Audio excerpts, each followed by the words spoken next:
We'll guide you through how to stretch video in Premiere Pro. If you find this helpful, don't forget to like and subscribe. First, open your project and confirm your video file is already imported into the project panel. Drag the video clip from the project panel into the timeline and place it on a video track in your sequence. Click the clip once so it becomes selected and active.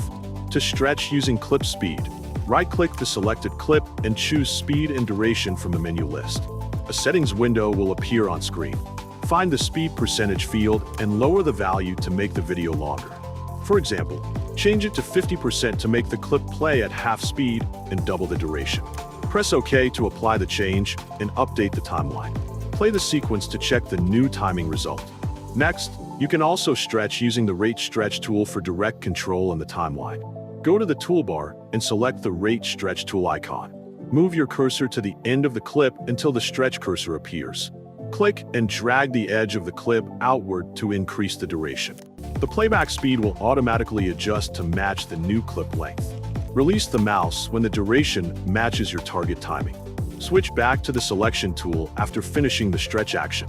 Another simple method is edge dragging when extra media handles are available.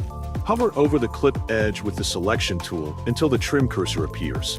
Click and drag to extend the clip boundary if unused frames exist beyond the cut point. This increases duration without changing playback speed. Use this only when your source clip is longer than what is currently shown.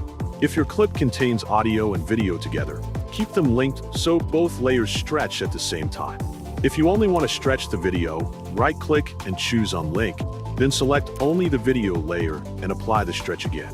After every adjustment, play back several seconds before and after the clip to confirm timing and sync.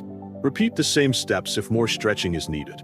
When the result matches your sequence timing, save the project to lock in all duration changes and finish the process cleanly.